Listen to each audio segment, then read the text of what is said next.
Il y a des pensées en moi, mais moi, je ne pense pas, car je ne décide pas des pensées qui s'imposent en moi. Ces pensées me traversent, je les ressens, je les exprime, mais je ne décide pas de ces pensées qui s'imposent en moi.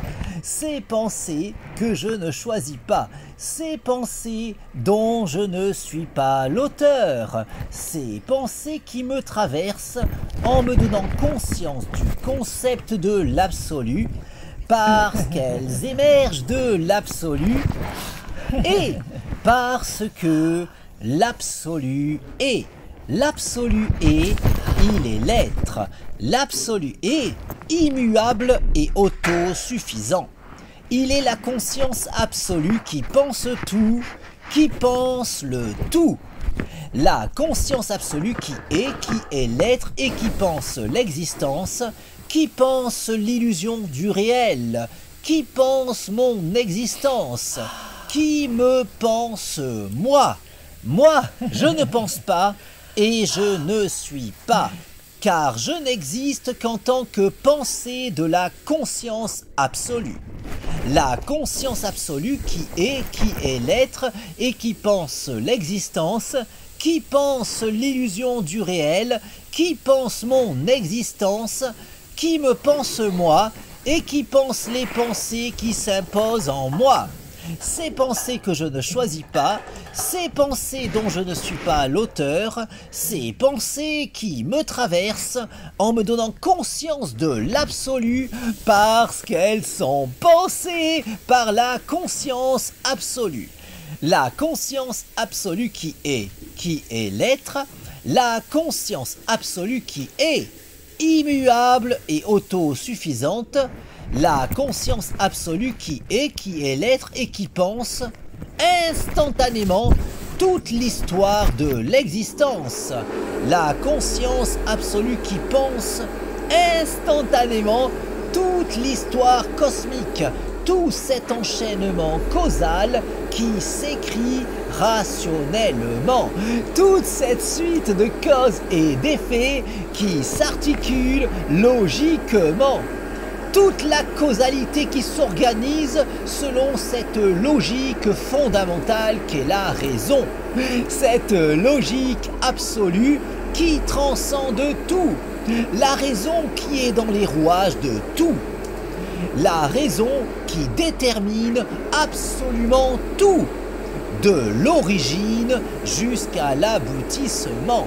De l'infiniment grand jusqu'à l'infiniment petit. En passant par ma conscience. La raison qui est cause de tout et cause du tout. La raison qui est absolue, immuable et autosuffisante. La raison qui est l'absolu. La conscience absolue qui pense tout, qui pense le tout. La conscience absolue qui est l'être et qui pense l'existence, qui pense l'illusion du réel, qui pense mon existence, qui me pense moi et qui pense ma conscience, me donnant accès à la connaissance puisque tout provient de la raison et parce que ma conscience peut entendre la raison. Un entendement pouvant être optimisé en se disciplinant à cultiver cette harmonisation entre la psyché et la raison qu'est le raisonnement. Au point qu'en dépit des limites évidentes de mon entendement personnel, tant que je m'appliquerai à m'investir dans le perfectionnement de mon aptitude personnelle d'écoute de la raison, je pourrai assurément continuer d'en apprendre toujours davantage sur tout, en étant assuré de pouvoir indéfiniment aller toujours plus loin, encore plus loin, sur la voie de la vérité. La vérité qui est absolue, validant de la sorte toutes les vérités relatives de l'existence qui participent de cet absolu qui est l'être, qui est le tout, qui est la vérité, qui est la raison, cause de tout, cause du tout et cause de soi. La raison qui est absolue, immuable et autosuffisante, la raison qui est l'absolu, la conscience absolue qui est et qui pense l'existence, qui n'a nulle autre raison d'exister que l'évidence absolument logique pour la conscience absolue de logiquement penser absolument tout. Au point de pouvoir, en dépit de l'immuabilité de son identité, vivre malgré tout toutes les expériences à travers toutes celles qui auront été vécues durant toute la durée de l'histoire cosmique. Logiquement pensé intégralement, instantanément, par la conscience absolue, qui appréhendera également, parallèlement, toutes les variations logiquement envisageables de l'enchaînement causal, en pensant évidemment instantanément autant de réalités alternatives dans l'immuabilité de son identité, de sorte que la conscience absolue qui est, malgré l'immuabilité de son identité, vit tout de même toutes les expériences possibles en pensant instantanément tout l'enchaînement causal avec toutes les variations logiquement envisageables de ce dernier pour autant de réalités alternatives, se devant logiquement d'exister autant que la nôtre au sein de cette conscience absolue qui pense en toute logique absolument tout, de l'origine jusqu'à l'aboutissement, de l'infiniment grand jusqu'à l'infiniment petit, en passant par ma propre existence, tout en pensant, évidemment, les pensées traversant ma conscience, ces pensées qui s'imposent en moi sans que je ne puisse décider de leur teneur, ces pensées que je perçois et partage sans pouvoir rationnellement les considérer véritablement miennes, ces pensées qui me traversent en me donnant conscience de l'absolu parce qu'elles sont pensées par la conscience absolue qui est et qui pense l'existence, qui pense l'illusion du réel, qui pense mon existence, qui me pense moi et qui pense les pensées qui s'imposent en moi, en comprenant nécessairement toutes les idées émergeant de ces pensées qui me traversent, dont évidemment tous les mondes imaginaires pouvant émerger de ces pensées dont je ne suis pas l'auteur. Autant de mondes qui ne doivent leur existence, fussent-elles uniquement dans ces pensées s'imposant en ma psyché, qu'en raison de l'évidence absolue de devoir logiquement exister dans la conscience absolue, puisqu'au vu de son statut, cette dernière ne saurait manquer de penser quoi que ce soit, au point qu'en raison de son absolutisme, cette conscience qui est, en toute logique, la seule et unique véritable conscience qui, étant absolue, pensera logiquement tout, de l'origine jusqu'à l'aboutissement, de l'infiniment grand jusqu'à l'infiniment petit, en passant par ma conscience, en comprenant évidemment les pensées s'imposant en cette dernière, y compris en toute logique, tout monde imaginaire pouvant émerger de ces pensées que je ne choisis pas.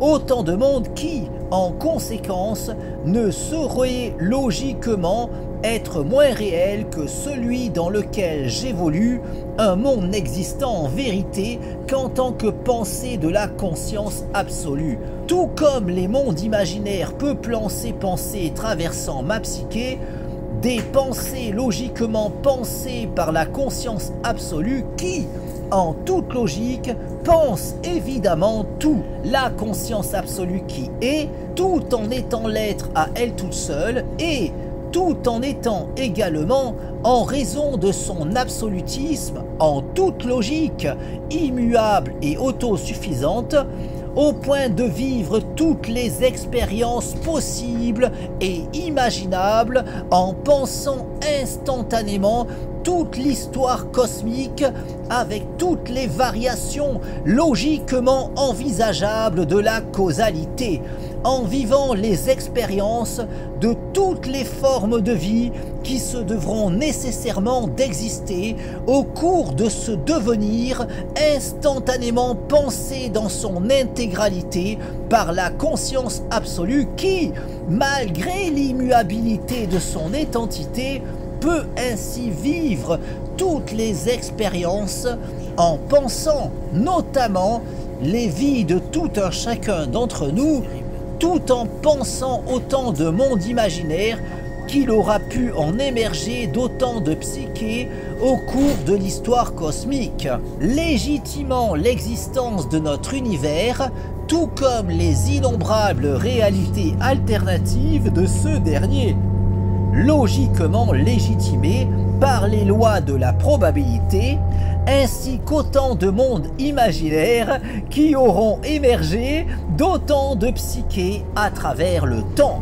Un tout n'existant qu'en tant que pensée de la conscience absolue qui, étant l'être à elle toute seule, tout en étant logiquement, en raison de son absolutisme, immuable et autosuffisante, au point qu'en tant que conscience absolue, nécessairement immuable et autosuffisante, la conscience absolue qui est, pense forcément, instantanément, toute l'histoire de l'existence, cette illusion du réel qui n'a nulle autre raison d'exister qu'en tant que pensée de la conscience absolue qui, en tant que telle, ne saurait manquer de penser quoi que ce soit, au point que la conscience absolue qui est, dans l'immuabilité de son identité, vit tout de même toutes les expériences possibles et imaginables en pensant instantanément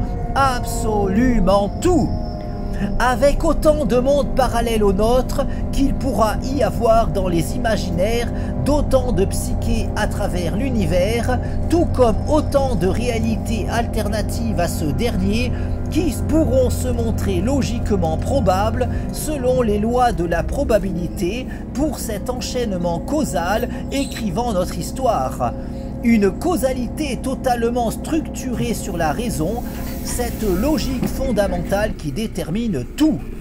De l'origine jusqu'à l'aboutissement, de l'infiniment grand jusqu'à l'infiniment petit, en passant par ma conscience, tout en me donnant conscience de cette logique absolue.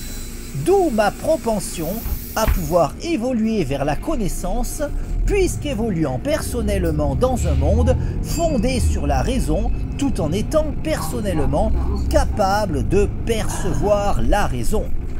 Car c'est uniquement pour cela que le monde m'est connaissable, puisque tout repose fondamentalement sur la raison, et parce que ma conscience peut entendre la raison.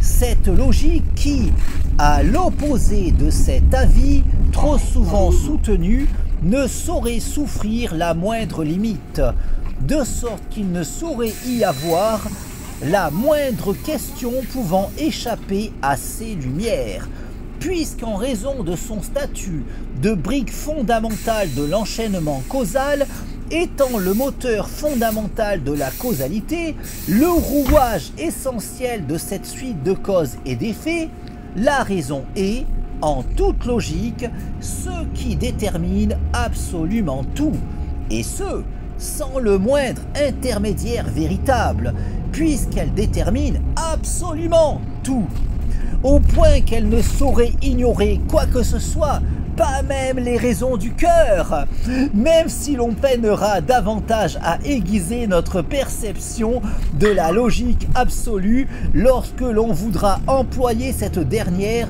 afin de saisir ce qu'il pourra sembler y avoir de plus intime selon tout un chacun en tout un chacun d'entre nous. Des limites à notre entendement qui, bien que bien malaisées à surpasser, ne saurait témoigner des supposées limites de la raison que trop de personnes s'obstinent à présupposer la concernant, puisqu'étant dans les rouages de tout, cette logique fondamentale qui détermine absolument tout, jouit logiquement de la connaissance de tout, la connaissance de soi, puisqu'étant le tout en étant en raison de son absolutisme, cause de tout, cause du tout et cause de soi.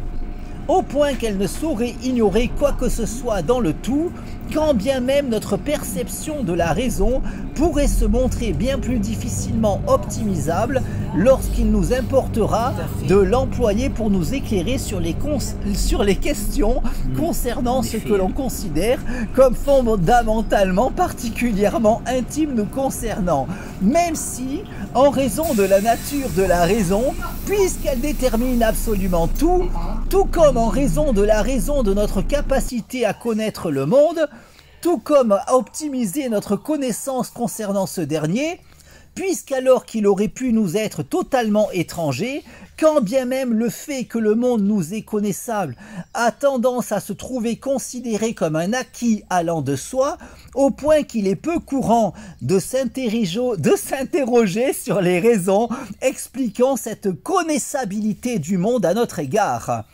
Alors qu'en s'arrêtant sur la question, on pourrait déjà reconnaître qu'il n'allait pas forcément de soi que le monde nous soit connaissable, puisqu'en vérité, ce dernier aurait pu échapper totalement à notre entendement. De sorte qu'il convient, dans une démarche philosophique se voulant des plus objectives, de s'interroger sur notre propension à pouvoir saisir intellectuellement notre environnement, en constatant que, bien qu'il aurait pu se révéler aussi bien totalement insaisissable à notre intellect, le fait qu'il en soit tout autrement ne s'explique pas immédiatement.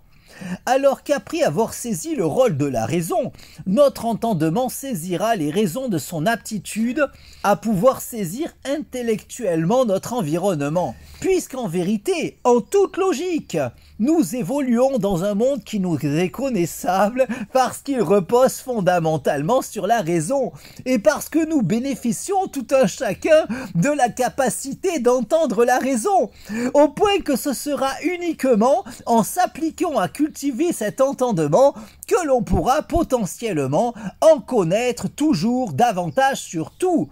Puisqu'en raison de son absolutisme, la raison ne saurait souffrir la moindre limite, de sorte qu'il ne saurait y avoir aucun moyen d'accéder à la connaissance au moyen de quoi que ce soit d'autre que la raison, au point que quoi qu'il en soit, quelles que soient les limites de notre aptitude d'écoute de la raison, ce sera seulement en se disciplinant à s'appliquer à cultiver cet entendement que l'on pourra théoriquement continuer de progresser vers la connaissance.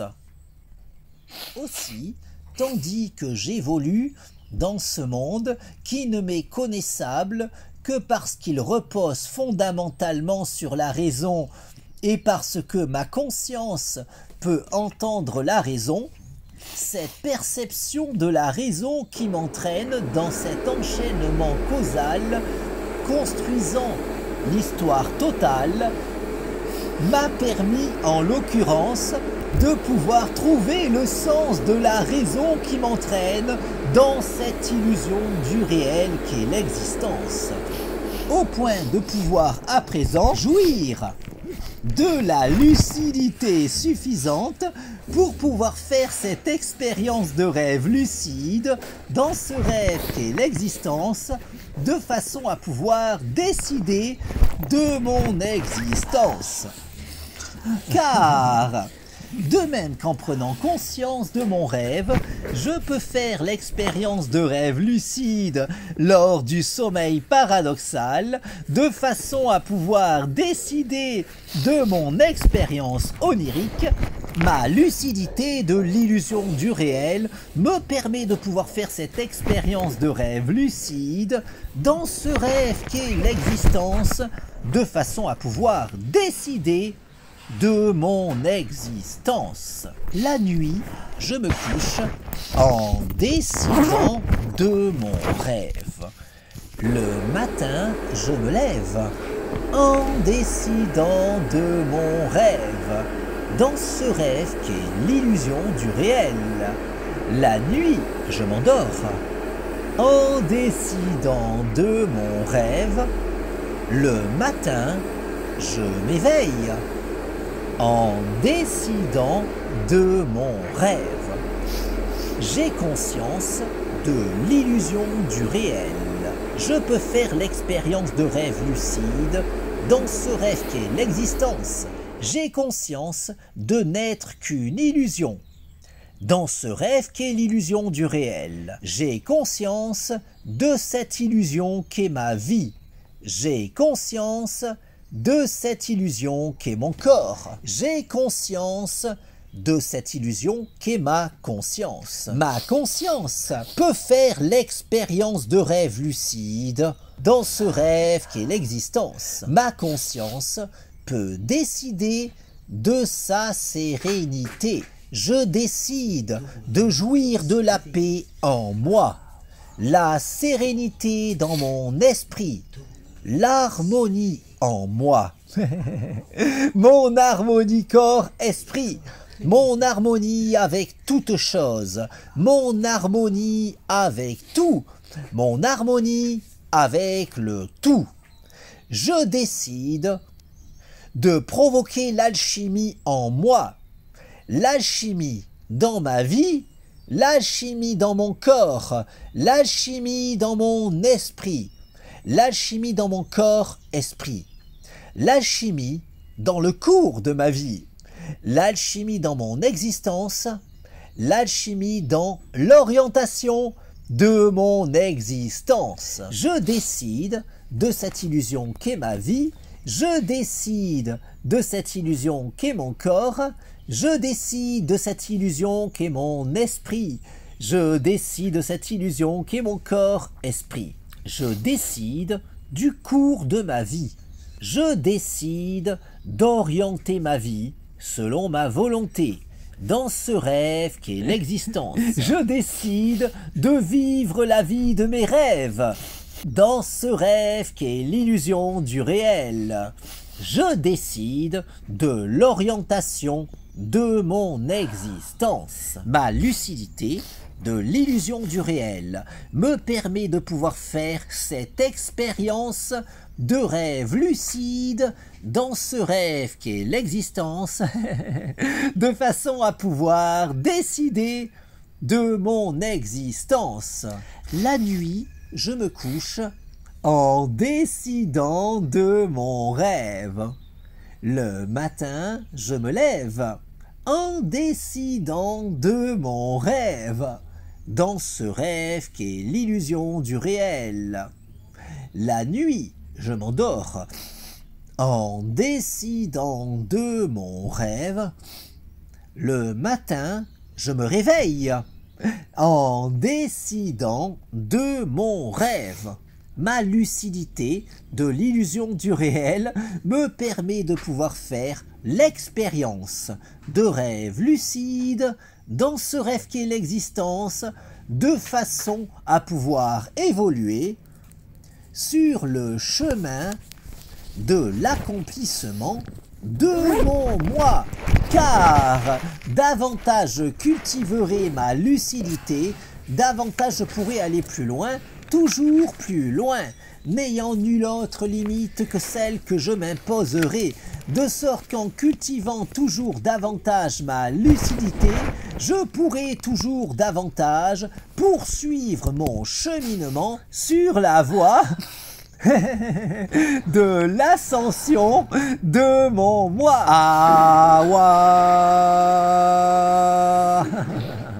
La nuit, je me couche en décidant de mon rêve. Le matin, je me lève en décidant de mon rêve, dans ce rêve qu'est l'illusion du réel. La nuit, je m'endors en décidant de mon rêve. Le matin, je m'éveille en décidant de mon rêve.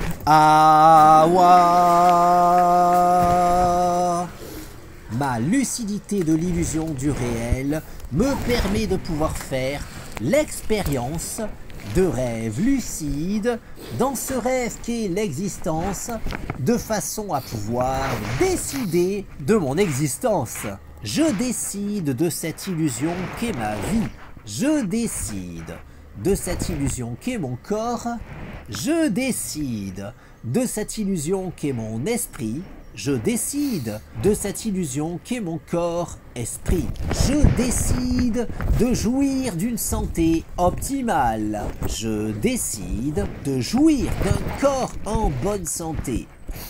Je décide de jouir d'une santé optimale corps-esprit. Je décide de jouir d'une jeunesse éternelle. Je décide de vivre éternellement. Je décide de vivre éternellement en jouissant d'une jeunesse éternelle et d'une santé optimale corps-esprit. Ma lucidité de l'illusion du réel me permet de pouvoir faire l'expérience de rêve lucide dans ce rêve qu'est l'existence, de façon à pouvoir décider de mon existence. La nuit, je me couche en décidant de mon rêve. Le matin, je me lève en décidant de mon rêve, dans ce rêve qui est l'illusion du réel. La nuit, je m'endors en décidant de mon rêve. Le matin, je m'éveille en décidant de mon rêve. Awa.